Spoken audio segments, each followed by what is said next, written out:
Kia ora, good evening. I was just watching a video and got reminded of something that I have been meaning to talk about for a very long time. It's something that comes up a lot over the course of me when I used to give therapy to people, PTSD and the freaks, geeks, nerds, dorks, and weirdos of the world trying to figuring themselves out, suicidal and suffering from depression and that. And one of the things that they're constantly told is they should do meditation. Meditation is almost like prescribed to everybody who's having trouble with concentration or depression, or they need to become one with themselves. However, the creative empathic mind is already residing at the highest frequency when they write, when they draw, when they, work on their algorithms, their programming, their sewing, their cooking, whatever their medium is, their mathematics, their engineering, their architectural, whatever, their inventions. When that creative mind is in that flow state, they are residing at the highest frequency anyway, which is why they don't fit in with society, because the rest of society is in the medium to low vibration frequency, especially if they are around a lot of phones and TV and radio and social media and that, where they're going to be affected by the Schumann resonance, which people need to understand isn't a good resonance to be in. At its lowest frequency, it's actually fatal for humans. And the Schumann resonance can be and is controlled by satellites and the media and whoever is in control of what your mind has been fed through the radio, the TV, social media, movies, music, that sort of thing. They control what you think using the Schumann resonance. And the normal, average, everyday person who meditates is and can be and will be controlled by the Schumann resonance. People who are the creative empathic minds, the ones who live outside society, the freaks, geeks, nerds, dorks, and weirdos, the hermits, the isolated people, they're not affected by the Schumann resonance because they're consumed by their creative passion. They're consumed by their creativity. For a creative empathic mind to not create is almost like a willful death for them. When they don't have access to their creative outlet, their soul begins to die, because they shine brightest when they create. So, artists are always doing art, writers are always writing. The creative mind is always creating constantly, from the minute they wake up to the minute they go to sleep. So to meditate pulls them down. They actually have to lower their vibration to become like everybody else, because everybody else who meditates, it raises their vibration. But to someone who's already in that natural flow state of high creativity and high creative energy, they have to pull themselves down into the physical in order to meditate. Do you see what I mean? So the normal, average, everyday person suffering from depression or stress, or wanting to understand themselves, wanting to have that mind, body, soul connection, have to rise their vibration in order to meditate. Meditation raises their vibration.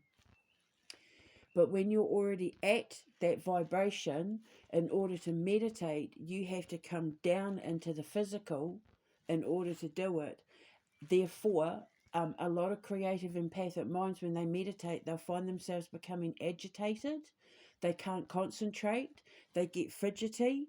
And every time there's silence, their mind becomes overactive, because their mind isn't used to residing at a lower physical frequency. You have to sit in a certain position, you have to be a certain way, you have to, follow certain rules. But with a creative empathic mind, everything they do is intuitive. They do it without even thinking. Meditation forces you to think so that you can clear your mind of thinking.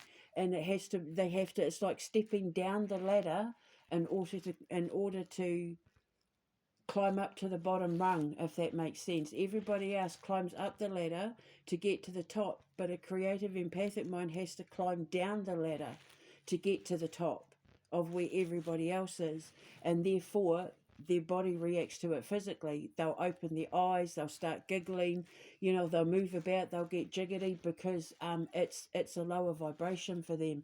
So if you have trouble doing yoga, because I know a lot of people say that yoga is a form of meditation as well.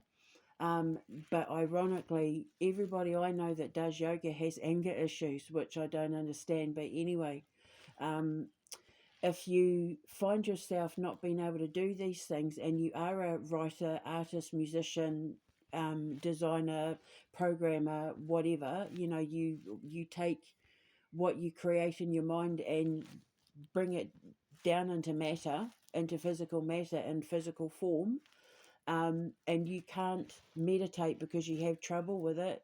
Don't worry, you're not abnormal. You're perfectly normal. You're actually more normal than you realize, because you just don't function on the same frequency as everybody else, which is why you're the outcast, which is why you're the nerd, dork, freak, weirdo, whatever. That's why you're the outcast, because you reside on a higher vibration, mentally, psychologically, subconsciously, consciously.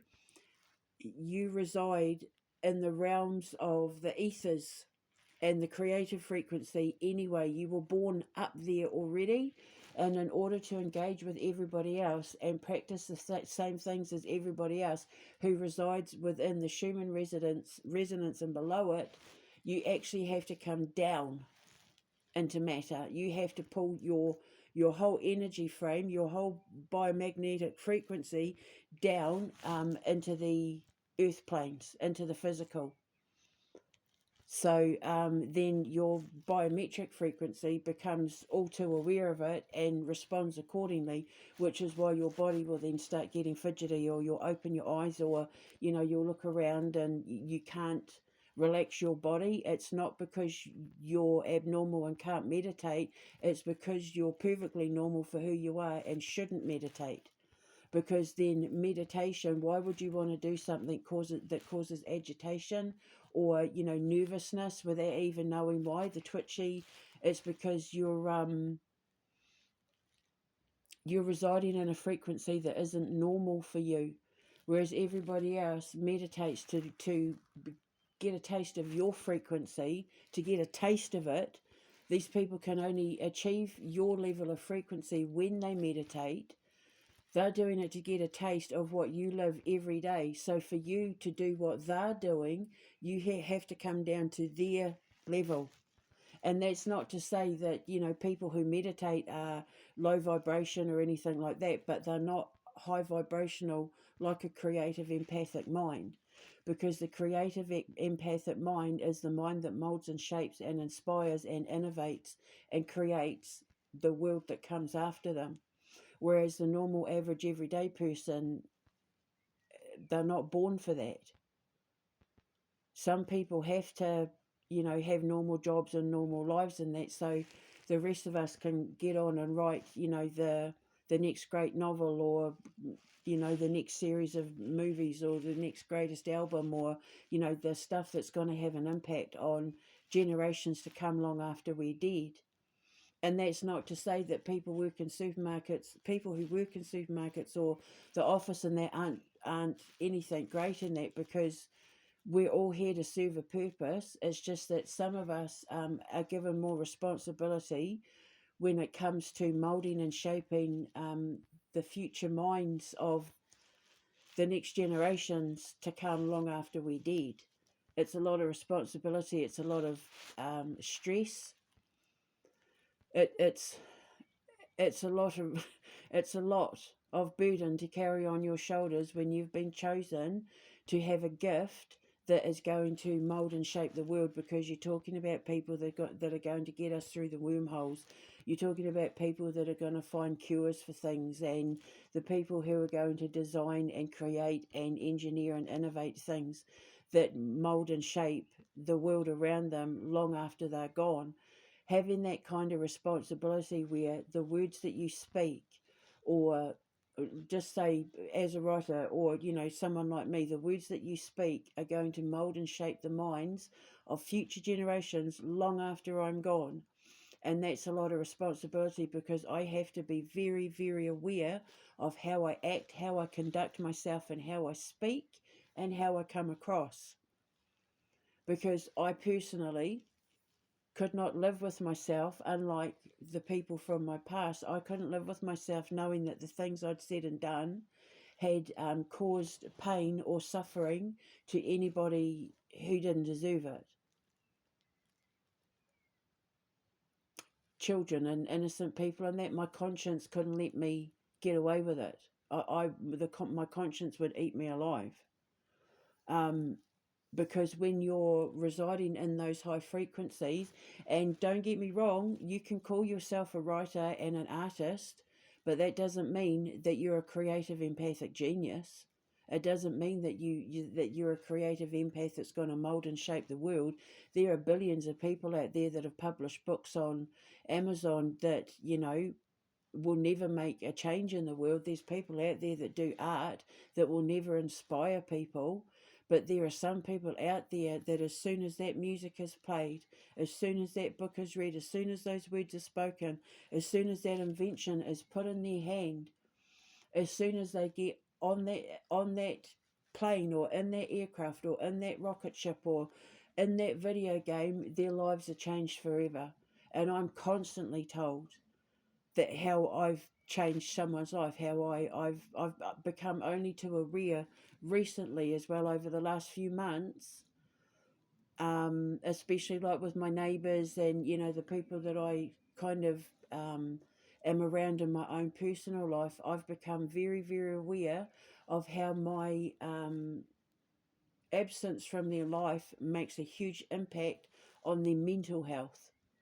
So I have to be very, very careful how I speak, what I say, and how I conduct myself, because there's people who rely on me to get them through the day, just because I inspire them to get up every morning and hold their head up high. So that's when you know that you're someone who was born to make a difference. And when you're of that kind of frequency, where all you are here for is to pump out love and inspiration and guidance, just based on your knowledge and what you bring to the table, and what you're able to create or invent or inspire, that's a lot of responsibility. And therefore, in order to be like everybody else, if I was wanting to fit into society and do meditation and yoga and that, oh my God, no. No, I couldn't. Even just the thought about it just annoys me something wicked, because just to be able to sit in there, I know when I need my quiet time, I know exactly what to do. And most creative empathic minds find peace around their own noise. By which I mean, it might be, sitting with the birds. They'll, like with me, I like to lay on the grass under a tree and listen to the birds or the river. And that's my meditation. I go into such a deep state of peace that I almost become, it's like I melt into the earth. I feel myself becoming one with the earth. If I'm by a river, it's like I'm in the water and I feel the rocks on my body, and that's my meditation. Or you'll put your headphones on and you'll start writing or start painting or whatever, because in order to concentrate, you need noise. Um, so meditation, the silence almost like drives you mad. You can't do it. Your brain isn't used to that kind of silence, because it's lowering your frequency in order to do it. So don't worry if you can't meditate. If you find it makes you agitated, or you get annoyed or fidgety or anything like that, don't worry. You're not abnormal. For the class of person that you are energetically, you are perfectly normal that you can't meditate. Okay, so don't stress yourself out. Don't think you're weird. You are beautiful just the way you are. Don't lower yourself to other people's standards or expectations, because it's only going to do you harm trying to be like them when you weren't born to be like them. You were born to be you. You weren't born to blend in. You were born to stand out. So let yourself shine like the beautiful star that you are, and just embrace your inner freak, geek, nerd, dork, or weirdo, okay?